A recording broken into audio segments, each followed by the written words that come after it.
ಮನೋವಿಹಾರಿಣಿ.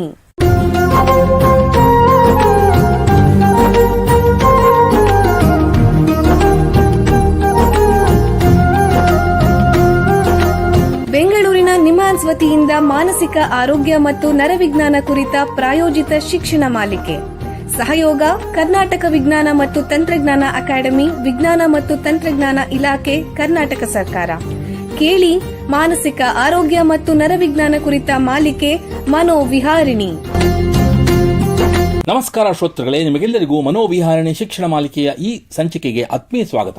ಹಿಂದಿನ 4 ಸಂಚಿಕೆಗಳಲ್ಲಿ ನರಮಂಡಲದ ಅಸ್ವಸ್ಥತೆಗಳು, ಅದರಲ್ಲೂ ಸ್ಟ್ರೋಕ್ ಅಥವಾ ಪಾರ್ಶ್ವವಾಯು ಬಗ್ಗೆ ತಿಳ್ಕೊಂಡ್ವಿ. ಇಂದಿನಿಂದ ಮುಂದಿನ 4 ಸಂಚಿಕೆಗಳಲ್ಲಿ ನರಮಂಡಲದ ಇನ್ನೊಂದು ಮುಖ್ಯವಾದ ಕಾಯಿಲೆ ಎಪಿಲೆಪ್ಸಿ ಬಗ್ಗೆ ಮಾಹಿತಿ ಸಂಗ್ರಹಿಸೋಣ. ಎಪಿಲೆಪ್ಸಿ ಅಂದರೆ ಕನ್ನಡದಲ್ಲಿ ಅಪಸ್ಮಾರ ಅಥವಾ ಮೂರ್ಛೆ ರೋಗ ಅಥವಾ ಬೀಳೋ ರೋಗ ಅಂತ ವಿವಿಧ ಹೆಸರುಗಳಿವೆ. ಇದರ ಬಗ್ಗೆ ಎಷ್ಟು ಮಾಹಿತಿ ತಿಳಿದಿದೆಯೋ ಅಷ್ಟೇ ಅವೈಜ್ಞಾನಿಕ ಮಾಹಿತಿ ಮತ್ತು ಮೂಢನಂಬಿಕೆಗಳು ಜನರಲ್ಲಿವೆ. ಉದಾಹರಣೆಗೆ, ವ್ಯಕ್ತಿಗೆ ಎಪಿಲೆಪ್ಸಿ ಬಂದರೆ ಅದಕ್ಕೆ ಔಷಧಿನೇ ಇಲ್ಲ ಅಂತ ಜನ ಅನ್ಕೋತಾರೆ. ಇದೆಲ್ಲ ತಪ್ಪು. ಎಪಿಲೆಪ್ಸಿಗೆ ಸೂಕ್ತ ಚಿಕಿತ್ಸೆ ಇದೆ. ಔಷಧಿಗಳಿಂದ ವ್ಯಕ್ತಿಯ ಸ್ಥಿತಿ ಸಾಕಷ್ಟು ಸುಧಾರಿಸಬಹುದು ಕೂಡ. ಎರಡನೇದು, ಎಪಿಲೆಪ್ಸಿ ಇರೋ ಜನರು ಮಾನಸಿಕವಾಗಿ ಅಸ್ವಸ್ಥರಾಗಿರ್ತಾರೆ ಅಂತ ಜನ ಅನ್ಕೋತಾರೆ. ಇದು ತಪ್ಪು ಕಲ್ಪನೆ. ಎಪಿಲೆಪ್ಸಿ ಒಂದು ನರಮಂಡಲದ ಅಸ್ವಸ್ಥತೆ, ಮನೋವೈದ್ಯಕೀಯ ಸ್ಥಿತಿ ಅಲ್ಲ. ಎಪಿಲೆಪ್ಸಿ ಇರೋರು ಸಾಮಾನ್ಯ ಜೀವನ ನಡೆಸಕ್ಕೆ ಆಗಲ್ಲ ಅಂತ ಜನ ಅನ್ಕೋತಾರೆ. ಇದು ಕೂಡ ತಪ್ಪು. ಎಪಿಲೆಪ್ಸಿ ಇರೋ ಜನ ಇತರರಂತೆ ಕೆಲಸ ಕೂಡ ಮಾಡ್ಬೋದು, ಶಾಲೆಗೆ ಹೋಗ್ಬೋದು, ಕುಟುಂಬವನ್ನು ಕಟ್ಟಿ ಬೆಳೆಸಬಹುದು. ಇದಲ್ಲದೆ ಎಪಿಲೆಪ್ಸಿ ಅನ್ನೋದು ಒಬ್ಬರಿಂದ ಇನ್ನೊಬ್ಬರಿಗೆ ಹರಡೋ ರೋಗ ಅಂತನೋ, ಇದು ಮಕ್ಕಳಿಗೆ ಮಾತ್ರ ಬರುತ್ತೆ ಅಂತನೋ ಜನ ತಿಳ್ಕೊತಾರೆ. ಇವೆಲ್ಲ ತಪ್ಪು. ವ್ಯಕ್ತಿಗೆ ಈ ಎಪಿಲೆಪ್ಸಿಯಿಂದ ಸೀಜರ್ ಅಂದರೆ ಫಿಟ್ಸ್ ಅಥವಾ ಸೆಳವು ಬಂದಾಗ ಇದರ ಬಗ್ಗೆ ಕೂಡ ತಪ್ಪು ಕಲ್ಪನೆಗಳು, ಮಾಹಿತಿಗಳು ಜನರಲ್ಲಿದೆ. ಅದಲ್ಲದೆ ಯಾರಿಗಾದ್ರೂ ಒಬ್ರಿಗೆ ಫಿಟ್ಸ್ ಬಂದಾಗ ನಾವೇನು ಮಾಡಬೇಕು, ಏನು ಮಾಡಬಾರ್ದು ಅನ್ನೋದು ಕೂಡ ಗೊತ್ತಿರಲ್ಲ. ಇದಕ್ಕೆ ಪ್ರಥಮ ಚಿಕಿತ್ಸೆ ಏನು ಅಂತಲೂ ಗೊತ್ತಿರಲ್ಲ. ಈ ಎಲ್ಲ ಕಾರಣಗಳಿಂದ ನಮ್ಮ ದೇಶ ಮಾತ್ರವಲ್ಲ, ಪ್ರಪಂಚದ ವಿವಿಧ ಭಾಗಗಳಲ್ಲಿ ಎಪಿಲೆಪ್ಸಿ ಇರೋ ಜನರು ಸಾಕಷ್ಟು ಕಳಂಕ ಮತ್ತು ತಾರತಮ್ಯ ಅನುಭವಿಸ್ತಾರೆ. ಹಾಗಾಗಿ ಇವೆಲ್ಲದರ ಬಗ್ಗೆ ಸರಿಯಾದ ಮಾಹಿತಿನ ತಿಳ್ಕೊಳ್ಳೋದು ಬಹಳ ಒಳ್ಳೆಯದು. ನರಮಂಡಲದ ಅಸ್ವಸ್ಥತೆಗಳ ಕ್ಷೇತ್ರದಲ್ಲಿ ಸುಮಾರು 10 ವರ್ಷಗಳಿಂದ ವೈದ್ಯಕೀಯ ಸೇವೆ ಮತ್ತು ಸಂಶೋಧನೆ ಮಾಡ್ತಾ ಇರುವಂತಹ ನಿಮ್ಹಾನ್ಸ್ ಸಂಸ್ಥೆಯ ನ್ಯೂರಾಲಜಿ ಅಂದರೆ ನರರೋಗ ವಿಭಾಗದಲ್ಲಿ ಸಹ ಪ್ರಾಧ್ಯಾಪಕರಾಗಿರುವಂತಹ ಡಾಕ್ಟರ್ ಅಜಯ್ ಆಸರಣ್ಣ ಅವರು ನಮ್ಮೊಂದಿಗಿದ್ದಾರೆ. ಅವ್ರನ್ನ ಸ್ವಾಗತಿಸೋಣ. ನಮಸ್ಕಾರ ಡಾಕ್ಟರ್ ಅಜಯ್ ಆಸರಣ್ಣ ಅವರೇ. ನಮಸ್ಕಾರ ಸರ್. ನಿಮಗೆ ಈ ಕಾರ್ಯಕ್ರಮಕ್ಕೆ ಸ್ವಾಗತ. ಧನ್ಯವಾದಗಳು. ಡಾಕ್ಟರ್ ಅಜಯ್ ಅವರೇ, ನಿಮಗೆ ಮೊದಲನೇ ಪ್ರಶ್ನೆ ಏನು ಅಂದರೆ, ಈ ಎಪಿಲೆಪ್ಸಿ ಅಪಸ್ಮಾರ ಅಂದ್ರೇನು? ಇದು ನಮ್ಮ ದೇಶದಲ್ಲಿ ಎಷ್ಟು ಪ್ರಮಾಣದಲ್ಲಿದೆ, ದಯವಿಟ್ಟು ತಿಳಿಸ್ಕೊಡಿ. ಧನ್ಯವಾದಗಳು ಡಾಕ್ಟರ್ ಭರತ್. ಇದೊಂದು ಮುಖ್ಯವಾದ ಪ್ರಾಬ್ಲಮ್ ಅನ್ನು ನಾವು ಇವತ್ತು ವಿವರವಾಗಿ ಡಿಸ್ಕಸ್ ಮಾಡುವ. ಎಪಿಲೆಪ್ಸಿ ಅಂತ ಹೇಳಿದ್ರೆ ನೀವು ಹೇಳಿದ ಹಾಗೆ ಒಂದು ಮೆದುಳಿನ ತೊಂದರೆ, ಅಂದ್ರೆ ಮೆದುಳಿನ ವಿದ್ಯುತ್ ಸಂಚಾರದಲ್ಲಿ ವ್ಯತ್ಯಯ ಆದಾಗ ಬರುವಂತಹ ಒಂದು ತೊಂದರೆ. ಇದನ್ನು ಅರ್ಥ ಮಾಡ್ಕೊಳ್ಬೇಕಿದ್ರೆ ನಾವು ಮೆದುಳಿನ ಮೆದುಳು ಹೇಗೆ ಕೆಲಸ ಮಾಡ್ತದೆ ಅದರ ಬಗ್ಗೆ ಒಂದು ಸ್ವಲ್ಪ ತಿಳ್ಕೊಳ್ಳೋಣ. ಮೆದುಳಿನಲ್ಲಿ ಒಂದು 80 ಬಿಲಿಯನ್ ನರಕೋಶಗಳು ಇರ್ತವೆ. ಈ ನರಕೋಶಗಳು ಒಂದಕ್ಕೊಂದು ಸಂಪರ್ಕ ಮಾಡ್ಕೋಬೇಕು, ಒಂದಕ್ಕೊಂದು ಮಾತನಾಡ್ಕೋಬೇಕು. ಹಾಗಿದ್ರೆ ಮಾತ್ರ ನಾವು ನಮ್ಮ ಎಲ್ಲ ಕಾರ್ಯಗಳನ್ನು ನಿರ್ವಹಿಸಲು ಸಾಧ್ಯವಾಗುತ್ತೆ. ನಾನು ಮಾತಾಡಬೇಕು, ಕೈ ಎತ್ತಬೇಕು ಅಂದ್ರೂ ಇವುಗಳು ಸರಿಯಾಗಿ ತಮ್ಮಲ್ಲಿ ಸಂಪರ್ಕ ಬೆಳೆಸ್ಕೊಳ್ಬೇಕು. ಇದು ವಿದ್ಯುತ್ ಸಂಚಾರದ ಮೂಲಕ ನಡೆಯುತ್ತೆ. ಮೆದುಳಿನಲ್ಲಿ ಸಣ್ಣ ಪ್ರಮಾಣದ ವಿದ್ಯುತ್ ಸಂಚಾರವಾಗಿ ನಾವು ನಮ್ಮ ಬ್ರೈನ್ ಹಾಗೂ ಮೆದುಳಿನ ಎಲ್ಲ ಕ್ರಿಯೆಗಳನ್ನು ನಾರ್ಮಲ್ ಆಗಿ ಮಾಡಲಿಕ್ಕೆ ಪೂರಕವಾಗುತ್ತದೆ. ಯಾವಾಗ ಈ ವಿದ್ಯುತ್ ಪ್ರಮಾಣದಲ್ಲಿ ಅಥವಾ ಸಂಚರಿಕೆಯಲ್ಲಿ ಏರುಪೇರುಂಟಾಗುತ್ತದೆಯೋ ಆವಾಗ ಅದನ್ನು ನಾವು ಹೊರಗಡೆ ನೋಡುವಾಗ ಎಪಿಲೆಪ್ಸಿ ಅಥವಾ ಫಿಟ್ಸ್ ಅಥವಾ ಸೆಳೆತ ಅಂತ ನಾವು ಗ್ರಹಿಸ್ತೇವೆ. ತೀರಾ ಸರಳವಾಗಿ ಹೇಳಬೇಕಿದ್ರೆ ಇದು ಒಂಥರ ನಮ್ಮ ಮೆದುಳಿನ ಶಾರ್ಟ್ ಸರ್ಕ್ಯೂಟ್ ಅಂತ ಹೇಳ್ಬೋದು. Short circuit. ನೀವು ಹೇಳಿದಾಗೆ ಇದು ತುಂಬಾ ಅಸಾಮಾನ್ಯವಾದ ಪ್ರಾಬ್ಲಮ್ ಏನೂ ಅಲ್ಲ. ಭಾರತದಲ್ಲಿ ಸುಮಾರು 1 ಕೋಟಿಗೂ ಹೆಚ್ಚು ಜನ ಅಪಸ್ಮಾರ ಇರುವಂತಹ ರೋಗಿಗಳು ಇದ್ದಾರೆ. ದೊಡ್ಡ ಪ್ರಮಾಣನೇ. ಶೇಕಡಾವಾರು ಅಂಶದಲ್ಲಿ ನೋಡಿದ್ರಲ್ಲಿ 100ರಲ್ಲಿ 1 ಜನರಿಗೆ ಈ ರೀತಿ ಭಾರತದಲ್ಲಿ ಈ ತರ ಸೆಳೆತ ಅಥವಾ ಅಪಸ್ಮಾರ ಇರುವ ಗುಣಲಕ್ಷಣಗಳು ಇರ್ತವೆ. ಅದು ಕೆಲವು ನೀವು ಈಗ ರೂರಲ್ ಏರಿಯಾಸ್ಗೆ ಹೋದ್ರೆ ಅಲ್ಲಿ ಇದರ ಪ್ರಮಾಣ ಇನ್ನೂ ಹೆಚ್ಚು. ಗ್ರಾಮೀಣ ಪ್ರದೇಶಗಳಲ್ಲಿ ಆಲ್ಮೋಸ್ಟ್ 100ರಲ್ಲಿ 2ರಿಂದ 3 ಜನರಿಗೂ ಇರುವಂತಹ ಸಾಧ್ಯತೆಗಳು ಇದೆ. ಸೊ ಹಾಗೆ ನೋಡಿದರೆ ಇದು ಒಂದು ಸಾಮಾನ್ಯ ಪ್ರಾಬ್ಲಮ್ ಅಂತಾನೆ ಹೇಳ್ಬೋದು. ಡಾಕ್ಟ್ರೇ, ಈಗ ಇನ್ನೊಂದು ಏನು ಕೇಳ್ತಾರೆ ಅಂದ್ರೆ, ಈ ಅಪಸ್ಮಾರ ಅನ್ನೋದು ಒಂದೇ ರೀತಿ ಇದೆ ಅಥವಾ ಇದರಲ್ಲಿ ಬೇರೆ ಬೇರೆ ವಿಧಗಳಿದೆಯಾ? ಅಂದ್ರೆ ಈ ಅಪಸ್ಮಾರವನ್ನು ಹೇಗೆ ವರ್ಗೀಕರಿಸಿದರೆ ದಯವಿಟ್ಟು ತಿಳಿಸಿ. ಇದೊಂದು ಮುಖ್ಯವಾದ ಪ್ರಶ್ನೆ. ಅಪಸ್ಮಾರವನ್ನು ವಿವಿಧ ರೀತಿಗಳಲ್ಲಿ ವರ್ಗೀಕರಿಸಿದ್ದಾರೆ ತಜ್ಞರು. ಆದರೆ ತೀರಾ ಒಂದು ಸರಳ ವಿಧಾನ ಅಂತ ಹೇಳಿದರೆ, ಇದು ಮೆದುಳಿನ ಯಾವ ಭಾಗವನ್ನು ಅನ್ವಯಿಸಿದೆ, ಯಾವ ಭಾಗದಿಂದ ಈ ರೀತಿ ಇರುವಂತಹ ಸೆಳೆತ ಬರ್ತಾ ಇದೆ ಅನ್ನೋದರ ಮೇಲೆಗೆ ಒಂದು ಸರಳವಾದ ಒಂದು ವರ್ಗೀಕರಣೆಯನ್ನು ಎಲ್ಲರೂ ಅನುಸರಿಸುತ್ತಾರೆ.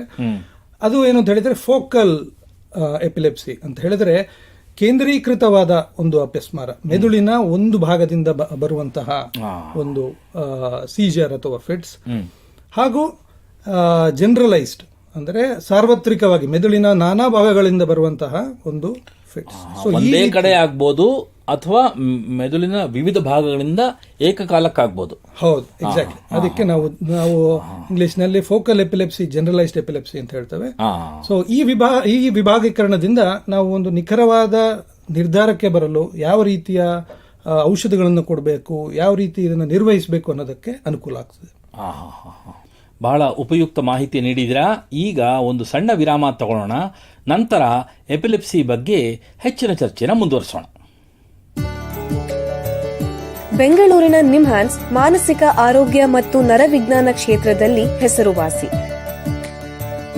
ಶ್ರೇಷ್ಠ ಗುಣಮಟ್ಟದ ಔಷಧೋಪಚಾರ, ಸಂಶೋಧನೆ ಮತ್ತು ತರಬೇತಿ ಇವೇ ನಿಮ್ಹಾನ್ಸ್ನ ಪ್ರಮುಖ ಧ್ಯೇಯಗಳು. ದೇಶದ ವಿವಿಧ ಭಾಗಗಳಿಂದ ಬರುವ ಲಕ್ಷಾಂತರ ಜನರಿಗೆ ಚಿಕಿತ್ಸೆ ನೀಡುವ ನಿಮ್ಹಾನ್ಸ್ಗೆ ರಾಷ್ಟ್ರೀಯ ಪ್ರಾಮುಖ್ಯತಾ ಸಂಸ್ಥೆ ಎಂಬ ಗೌರವ. ಚಿಕಿತ್ಸೆ ಮತ್ತು ವೈದ್ಯಕೀಯ ಸೇವೆಗಳ ಜೊತೆಯಲ್ಲಿ ನರರೋಗ ಮತ್ತು ಮನೋವೈದ್ಯಕೀಯ ಪುನರ್ವಸತಿ ಸೇವೆಗಳು, ಸಮುದಾಯ ಮಟ್ಟದ ಆರೋಗ್ಯ ಕಾರ್ಯಕ್ರಮಗಳನ್ನು ನಡೆಸುವುದು ಹಾಗೂ ಜನಜಾಗೃತಿ ಮೂಡಿಸುವ ಕೆಲಸಗಳಲ್ಲಿ ಸಕ್ರಿಯವಾಗಿದೆ ನಿಮ್ಹಾನ್ಸ್. ಈ ನಿಟ್ಟಿನಲ್ಲಿ ಆಕಾಶವಾಣಿಯ ಶ್ರೋತೃಗಳಿಗೆ ನರಮಂಡಲ ಮತ್ತು ಮಾನಸಿಕ ಆರೋಗ್ಯದ ಬಗ್ಗೆ ಉಪಯುಕ್ತ ಮಾಹಿತಿ ನೀಡುವುದೇ ಕರ್ನಾಟಕ ವಿಜ್ಞಾನ ಮತ್ತು ತಂತ್ರಜ್ಞಾನ ಅಕಾಡೆಮಿಯ ಸಹಯೋಗದೊಂದಿಗೆ ಮೂಡಿಬರುತ್ತಿರುವ ಈ ಮನೋವಿಹಾರಿಣಿ ಶಿಕ್ಷಣ ಮಾಲಿಕೆಯ ಮೂಲ ಉದ್ದೇಶ. ವಿರಾಮದ ನಂತರ ಮನೋವಿಹಾರಣಿಯ ಈ ಸಂಚಿಕೆಗೆ ನಿಮಗೆಲ್ಲರಿಗೂ ಮತ್ತೊಮ್ಮೆ ಸ್ವಾಗತ. ವಿರಾಮಕ್ಕೆ ಮುಂಚೆ ಎಪಿಲೆಪ್ಸಿ ಬಗ್ಗೆ ನಿಮ್ಹಾನ್ಸ್ನ ತಜ್ಞರಾದ ಡಾಕ್ಟರ್ ಅಜಯ್ ಆಸ್ರಣ್ಣ ಅವರ ಹತ್ರ ಮಾತಾಡ್ತಾ ಇದ್ವಿ. ಈಗ ಈ ಚರ್ಚೆಯನ್ನು ಮುಂದುವರಿಸೋಣ. ಡಾಕ್ಟ್ರೇ, ಮುಂದಿನ ಪ್ರಶ್ನೆ ಏನು ಅಂತಂದರೆ, ಈ ಅಪಸ್ಮಾರ ಆಗಕ್ಕೆ ಕಾರಣ ಏನು, ದಯವಿಟ್ಟು ತಿಳಿಸಿ. ಎಪಿಲೆಪ್ಸಿಗೆ ಹಲವಾರು ಕಾರಣಗಳಿದೆ. ಸೊ ಮೆದುಳಿಗೆ ಸಂಬಂಧಪಟ್ಟಂತಹ ಒಂದು ಪ್ರಾಬ್ಲಮ್ ಆಗಿರೋದ್ರಿಂದ ಮೆದುಳಿಗೆ ಎಫೆಕ್ಟ್ ಮಾಡುವಂತಹ ಅನೇಕ ಕಾರಣಗಳಿಂದ ಈ ರೀತಿ ಎಪಿಲೆಪ್ಸಿ ಬರಬಹುದು. ಸೋಂಕುಗಳಿಂದ ಇರಬಹುದು, ಇನ್ಫೆಕ್ಷನ್ಸ್ ಅಂತ ಹೇಳ್ತಾರೆ, ಅದೊಂದು ಸಾಮಾನ್ಯ ಕಾರಣ ಭಾರತದಲ್ಲಿ. ಹಾಗೆ ತಲೆಗೆ ಆಗುವಂತಹ ಗಾಯಗಳು, ಬ್ರೈನ್ ಇಂಜುರಿ ಅಂತ ಹೇಳ್ತೇವೆ, ಆಕ್ಸಿಡೆಂಟ್ ಆಗಿರ್ಬೋದು, ರೋಡ್ ಟ್ರಾಫಿಕ್ ಆಕ್ಸಿಡೆಂಟ್ ಆಗಿರ್ಬೋದು, ಇದರಿಂದ ಮೆದುಳಿಗೆ ಅಥವಾ ತಲೆಗೆ ಏಟು ಬಿದ್ದ ಪಕ್ಷದಲ್ಲಿ ಅಂತವರಿಗೆ ತಿರ್ಗಾ ಫಿಟ್ಸ್ ಅಥವಾ ಅಪಸ್ಮಾರ ಬರುವಂತಹ ಒಂದು ಚಾನ್ಸಸ್ ಇರುತ್ತೆ. ಅದೇ ರೀತಿಯಲ್ಲಿ ಸ್ಟ್ರೋಕ್, ಬ್ರೈನ್ ಸ್ಟ್ರೋಕ್ ಆದಾಗ, ಈಗ ಡಾಕ್ಟರ್ ಗಿರೀಶ್ ಅವರು ಹಿಂದಿನ ಸಂಚಿಕೆಯಲ್ಲಿ ಹೇಳಿದ್ರು ಸ್ಟ್ರೋಕಿನ ಬೇರೆ ಬೇರೆ ಲಕ್ಷಣಗಳು. ಆದರೆ ಲಾಂಗ್ ಟರ್ಮ್ ಅಲ್ಲಿ ಸ್ಟ್ರೋಕ್ ಆಗಿರುವ ಅಂತಹ ರೋಗಿಗಳಿಗೂ ಈ ತರ ಅಪಸ್ಮಾರ ಬರುವಂತಹ ಚಾನ್ಸಸ್ ಹೆಚ್ಚಿಗೆ ಇರುತ್ತೆ. ಇದಲ್ಲದೇನೆ ಮೆದುಳಿನ ಅಭಿವೃದ್ಧಿಗೆ ಆಗುವಂತಹ ತೊಂದರೆಗಳು, ಅಂದ್ರೆ ಮಕ್ಕಳಲ್ಲಿ ಮೆದುಳಿನ ಅಭಿವೃದ್ಧಿಯಲ್ಲಿ ಏನಾದರೂ ಏರುಪೇರು ಉಂಟಾದಾಗ ಅದರಿಂದ ಅಪಸ್ಮಾರ ಆಗುವಂತಹ ಚಾನ್ಸಸ್ಗಳು ಇರ್ತವೆ. ಇದಲ್ಲದೆ ಕೆಲವು ಜೆನೆಟಿಕ್ ಫ್ಯಾಕ್ಟರ್ಸ್ ಅಂತ ಹೇಳ್ತವೆ, ಅನುವಂಶೀಯವಾಗಿ ಬರುವಂತಹ ಕೆಲವು ಪ್ರಾಬ್ಲಮ್ಗಳು, ಇದರಿಂದೆಲ್ಲ ಎಪಿಲೆಪ್ಸಿ ಅಥವಾ ಅಪಸ್ಮಾರ ಉಂಟಾಗಬಹುದು. ಕೆಲವು ಸಮಯದಲ್ಲಿ ನಮಗೆ ಸ್ಪಷ್ಟ ಕಾರಣ ಕಂಡು ಹಿಡಿಯದೆ ಆಗುವಂತಹ ಸ್ಥಿತಿಯನ್ನು ಇರ್ತದೆ. 10-20% ಅಲ್ಲಿ ಯಾಕಾಗಿ ಯಾರಿಗೆ ಈ ತರ ಎಪಿಲೆಪ್ಸಿ ಬಂದಿದೆ ಅಂತ ಹೇಳಕ್ಕಾಗಲ್ಲ. ಅದು ಇನ್ನೊಂದು ಜನ ಏನ್ ಕೇಳಬಹುದು ಅಂದ್ರೆ, ಈ ಎಪಿಲೆಪ್ಸಿ ಅನ್ನೋದು ಶಾಶ್ವತವಾದ ಕಾಯಿಲೆನೇ ಅಥವಾ ತಾತ್ಕಾಲಿಕವಾಗಿರೋದೇ, ಒಂದು ಸ್ವಲ್ಪ ಕೆಲವು ಕಾಲ ಇದ್ದುಬಿಟ್ಟು ಆಮೇಲೆ ಹೊರಟೋಗುತ್ತೆ, ಈ ಥರದ್ದ ಹೇಗೆ? ಇದನ್ನ ಸುಲಭವಾಗಿ ಉತ್ತರಿಸಲಿಕ್ಕೆ ಆಗಲ್ಲ. ಕೇಸ್ ಬೈ ಕೇಸ್ ಬೇಸಿಸ್ ಮೇಲೆ ನಾವು ಇದನ್ನ ಒಂದು ಉತ್ತರ ಕೊಡಬಹುದು. ಆದರೆ ಹೆಚ್ಚಿನ ಅಂಶ ಜನರಲ್ಲಿ ಇದು ಶಾಶ್ವತ ಅಂತ ಹೇಳಲಿಕ್ಕೆ ಬರೋದಿಲ್ಲ. ಯಾಕಂತ ಹೇಳಿದ್ರೆ ಕೆಲವರಲ್ಲಿ ಒಂದು ಹೇಗೆ ಮೆದುಳಿನ, ಈಗ ಕೆಲವು ಮಕ್ಕಳಲ್ಲಿ ಬ್ರೈನಿನ ಡೆವಲಪ್ಮೆಂಟ್ ಹೇಗೆ ಮುಂದುವರಿತಾ ಹೋಗ್ತದೆ ಹಾಗೆ ಎಪಿಲೆಪ್ಸಿಯು ಕಮ್ಮಿ ಆಗುವಂತಹ ಸ್ಥಿತಿಯನ್ನು ನಾವು ಕಂಡಿದ್ದೇವೆ. ಕಡಿಮೆ ಆಗುತ್ತೆ. ಇನ್ನು ಕೆಲವರಲ್ಲಿ ಯಾವ್ದಾದ್ರು ಇನ್ಫೆಕ್ಷನ್ ಎಲ್ಲ ಕಂಟ್ರೋಲ್ ಆದಾಗ, ಹಾಗೆ ದಿನ ಕಳೆದಾಗ ಈ ರೀತಿ ಫಿಟ್ಸ್ ಬರುವಂತ ಚಾನ್ಸಸ್ ಕಡಿಮೆ ಆಗ್ಬೋದು. ಯಾವ ಕಾರಣದಿಂದ ಅಪಸ್ಮಾರ ಆಗಿದೆಯೋ ಆ ಕಾರಣ ಶಾಶ್ವತವೋ ಅಥವಾ ತಾತ್ಕಾಲಿಕವೋ ಅದರ ಮೇಲೆ ಆಧರಿಸಿದೆ. ಇನ್ನೊಂದು ಡಾಕ್ಟ್ರೇ, ಈಗ ಯಾರಿಗೆ ಬೇಕಾದ್ರೂ ಬರ್ಬೋದಾ ಇದು ಎಪಿಲೆಪ್ಸಿ, ಅಥವಾ ಆನುವಂಶಿಕವಾಗಿನೇ ಬರೋ ಸಾಧ್ಯತೆ ಜಾಸ್ತಿನಾ? ಆನುವಂಶಿಕವಾಗಿ ಬರುತ್ತೆ, ಆದರೆ ಇದು ನಿಜ ಹೇಳ್ಬೇಕಂದ್ರೆ ಯಾರಿಗೆ ಬೇಕಿದ್ರು ಎನಿ ಟೈಮ್ ಇನ್ ಲೈಫ್ ಬರಬಹುದು. ಯಾವುದೇ ಜೀವನದ ಯಾವುದೇ ಒಂದು ಸ್ತರದಲ್ಲಿ ಇದು ಬರ್ಬೋದು. ಆದ್ರೂ ಮಕ್ಕಳಲ್ಲಿ ಹೆಚ್ಚಿಗೆ ನಾವು ಕಂಡು ಬರ್ತೇವೆ. ಆದರೆ ಇದು ಎಲ್ಲರಲ್ಲೂ ಅನುವಂಶೀಯವಾಗಿರ್ಬೇಕು ಅಂತ ಏನು ಆತರ ಏನು ಇದಿಲ್ಲ, ರೂಲ್ ಏನೂ ಇಲ್ಲ. ಒಂದು 10-20% ಜನರಲ್ಲಿ ಆನುವಂಶಿಕವಾಗಿ ಬರುವಂತ ಸಾಧ್ಯತೆಗಳಿರ್ತವೆ. ಬೇರೆ ಎಲ್ಲ ಕಾರಣಗಳು ಮೆದುಳಿಗೆ ಸಂಬಂಧಪಟ್ಟಂತಹ ಕಾಯಿಲೆಗಳಿಂದ ಬರುತ್ತೆ. ಅದರಲ್ಲಿ ಯಾವುದೇ ರೀತಿಯ ಜೆನೆಟಿಕ್ ಅಥವಾ ಅನುವಂಶೀಯತೆ ಇರುವುದಿಲ್ಲ. ಇನ್ನು ಕೆಲವರು ಏನ್ ಅನ್ಕೋತಾರೆ ಅಂತಂದ್ರೆ ಎಪಿಲೆಪ್ಸಿ ಏನಾದ್ರೆ ಒಬ್ಬರಿಂದ ಇನ್ನೊಬ್ಬರಿಗೆ ಹರಡುತ್ತೆ ಅಂತ. ಸಾಂಕ್ರಾಮಿಕವೇ ಇದು? ಇದೊಂದು 100% ಇದೊಂದು ತಪ್ಪು ಕಲ್ಪನೆ. ಯಾವುದೇ ಬಗೆಯ ಎಪಿಲೆಪ್ಸಿ ಕೂಡ ಈ ರೀತಿ ಸೋಂಕಿನ ಕಾಯಿಲೆ ಅಂತೂ ಅಲ್ಲ, ಒಬ್ಬರಿಂದ ಒಬ್ಬರಿಗೆ ಹರಡುವಂತದ್ದಲ್ಲ. ಇದರ ಬಗ್ಗೆ ಸಮಾಜದಲ್ಲಿ ಬಹಳ ಅಪನಂಬಿಕೆಗಳಿವೆ, ಅದನ್ನು ನಾವು ನಿವಾರಿಸಬೇಕಾಗಿದೆ. ಎಪಿಲೆಪ್ಸಿ ಅನ್ನೋದು ವ್ಯಕ್ತಿಗೆ ಬಂದ್ರೆ ಆ ರೋಗ ಲಕ್ಷಣಗಳು ಯಾವುವು ದಯವಿಟ್ಟು ತಿಳಿಸಿ. ಇದರ ರೋಗ ಲಕ್ಷಣ ಅಂದ್ರೆ ತುಂಬಾ ಮುಖ್ಯವಾಗಿ, ಈಗ ನಾನು ನಿಮಗೆ ಅಪಸ್ಮಾರದ ಬಗ್ಗೆ ಹೇಳಿದ್ರೆ ನಿಮಗೆ ಮೊದಲಿಗೆ ತಲೆಗೆ ಬರೋದೇನು? ಯಾರಾದೊಬ್ರು ಕಣ್ಣು ಮೇಲೆ ಮಾಡ್ಕೊಂಡಿದ್ದಾರೆ, ಹಾಗೇನೆ ಕೈಯನ್ನು ಮುಷ್ಟಿ ಹಿಡಿದಿದ್ದಾರೆ, ಗಟ್ಟಿಯಾಗಿ ಹಿಡ್ಕೊಂಡಿದ್ದಾರೆ, ಹಾಗೇನೆ ಕೈ ಕಾಲನ್ನ ಒಂಥರ ಸೆಳೆತ ಕೈಕಾಲ ಅದರ್ತಾ ಇದೆ. ಸುಮಾರು ಜನ ನೋಡಿರ್ಬೋದು ಇಂಥವರಿಗೆ ಮೂರ್ಛೆ ಕಾಯಿಲೆ ಅಥವಾ ಫಿಟ್ಸ್ ಬರ್ತಾ ಇದೆ ಅಂತ ನಾವು ಹೇಳ್ತೇವೆ. ಸೊ ಅದನ್ನ ಸಾಮಾನ್ಯವಾಗಿ ನಾವು ಅಪಸ್ಮಾರ ಅಂತ ಹೇಳ್ತೇವೆ. ಅದಕ್ಕೆ ನಾವು ಜನರಲೈಸ್ಡ್ ಟೋನಿಕ್ ಕ್ಲೋನಿಕ್ ಸೀಜರ್ಸ್ ಅಂತ ಹೇಳ್ತೇವೆ ಸೈಂಟಿಫಿಕ್ ಲ್ಯಾಂಗ್ವೇಜ್ ಅಲ್ಲಿ. ಆದರೆ ಇದು ಒಂದೇ ಬಗೆಯ ಸೆಳೆತ ಅಲ್ಲ, 10ರಿಂದನೂ ಹೆಚ್ಚು ಬಗೆಯ ಸೆಳೆತಗಳು ವಿವಿಧ ರೀತಿಯ. ಈಗ ಕೆಲವರಲ್ಲಿ ಜ್ಞಾನ ತಪ್ಪದೇನೆ ಈ ತರ ಫಿಟ್ಸ್ ಬರಬಹುದು. ಅಂತವರಲ್ಲಿ ನಾವು ಇದನ್ನ ಫೋಕಲ್ ಸೀಜರ್ ಅಥವಾ ಫೋಕಲ್ ಸೆಳೆತ ಅಂತ ಕರಿತೇವೆ. ಅದು ಶರೀರದ ಒಂದೇ ಭಾಗನ ಅನ್ವಯಿಸಬಹುದು. ಈಗ ಬರೀ ಕೈ ಮಾತ್ರ ಅಲ್ಲಾಡಬಹುದು, ಅಥವಾ ನನ್ನ ಕಾಲ್ ಮಾತ್ರ ಅಲ್ಲಾಡಬಹುದು, ನನ್ನ ಮುಖ ಒಂದ್ ಕಡೆಗೆ ಹೋಗ್ಬೋದು. ಈ ರೀತಿ ಇದನ್ನು ಫೋಕಲ್ ಸೀಜರ್ ಅನ್ನುವ ಒಂದು ಟೈಪ್ ಆಫ್ ಅಪಸ್ಮಾರ ಇರ್ತದೆ. ಇನ್ನು ಕೆಲವರಲ್ಲಿ ಬೇರೆ ಏನೂ ಕಾಣದೆ ನಾವೇನು ಕಾಣ್ಲಿಕ್ಕೆ ಸಾಧ್ಯ ಆಗುದಿಲ್ಲ. ಅವರು ಬರೀ ನಿಶ್ಶಬ್ದರಾಗಿರ್ತಾರೆ, ಹಾಗೂ ನಾವು ಏನ್ ಹೇಳಿದ್ರು ಅವರು ತಿರುಗಿ ಹೇಳುವಂತ ಒಂದು ಸ್ಥಿತಿಯಲ್ಲಿ ಇರುವುದಿಲ್ಲ. ಇದನ್ನು ನಾವು ಆಬ್ಸೆನ್ಸ್ ಸೀಜರ್ ಅಥವಾ ಆಬ್ಸೆನ್ಸ್ ಸೆಳೆತ ಅಂತ ಕರೀತೇವೆ. ಫ್ರೋಝನ್ ಆದ ಹಾಗೆ ಇದು ಮಕ್ಕಳಲ್ಲಿ ಕಂಡು ಬರ್ತದೆ. ಸುಮಾರು ಸಲ ಇದನ್ನ ಕರೆಕ್ಟ್ ಆಗಿ ಗ್ರಹಿಸುವುದಿಲ್ಲ, ಇವರು ಕರೆಕ್ಟ್ ಆಗಿ ಇದನ್ನು ಕೊಡ್ತಾ ಇಲ್ಲ, ಅಟೆನ್ಷನ್ ಕೊಡ್ತಾ ಇಲ್ಲ, ಅಥವಾ ಸರಿಯಾಗಿ ಫೋಕಸ್ ಮಾಡ್ತಾ ಇಲ್ಲ ಅನ್ನುವಂತ ತಪ್ಪು ಕಲ್ಪನೆ ಕೆಲವರಿಗೆ ಬರ್ತದೆ ಇದರಿಂದ. ಇದಲ್ದೇ ಇನ್ನು ಕೆಲವರಲ್ಲಿ ಬಾಯಿ ಚಪ್ಪರಿಸುವುದು, ಹಾಗೇನೆ ಕಾರಣವಿಲ್ಲದೆ ನಗುವುದು ಅಥವಾ ಕಾರಣವಿಲ್ಲದೆ ಅಳುವುದು, ಈ ರೀತಿಯ ಫಿಟ್ಸ್ ಗಳನ್ನು ಕಾಣಬರ್ತವೆ. ಇದಕ್ಕೆ ನಾವು ಜೆಲಾಸ್ಟಿಕ್ ಸೀಜರ್ಸ್ ಅಂತಾನೂ ಕರಿತೇವೆ. ಸೊ ಇದನ್ನ ಗುರುತಿಸುವುದು ಬಹಳ ಮುಖ್ಯ. ಎಲ್ಲಾ ಸೆಳೆತದಲ್ಲಿ ಕೈಕಾಲು ಈ ರೀತಿ ಆಗ್ಬೇಕು ಅಂತ ಏನೂ ಇಲ್ಲ. ಹಾಗೆ ಎಲ್ಲಾ ಮೂರ್ಛೆ ಹೋಗುವಂತಹ ಗುಣಲಕ್ಷಣ ಇದ್ದಲ್ಲಿ ಇದೆಲ್ಲ ಅಪಸ್ಮಾರ ಅಂತಲ್ಲ. ಯಾಕಂತ ಹೇಳಿದ್ರೆ ಕೆಲವರಲ್ಲಿ ಬರೇ ಮೂರ್ಛೆ ಹೋಗ್ಬಹುದು, ಆದ್ರೆ ಬೇರೆ ಯಾವ ಗುಣಲಕ್ಷಣಗಳು ಇಲ್ಲದೆ ಇರಬಹುದು. ಅದಕ್ಕೆ ನಾವು ಸಿಂಕೋಪ್ ಅಂತ ಕರಿತೇವೆ. ತಜ್ಞ ವೈದ್ಯರು ಇದನ್ನ ಎಲ್ಲ ಕರೆಕ್ಟ್ ಆಗಿ ಎಲ್ಲಾ ಆಂಗಲ್ಸ್ ಇಂದ ನೋಡಿ ಪರೀಕ್ಷೆಗಳ ಮೂಲಕ ಇದು ಎಪಿಲೆಪ್ಸಿಯೋ ಅಥವಾ ಬೇರೆ ಯಾವ ಕಾರಣದಿಂದ ಬಂದಿದ್ಯೋ ಅಂತ ಪತ್ತೆ ಹಚ್ಚಬಲ್ಲರು.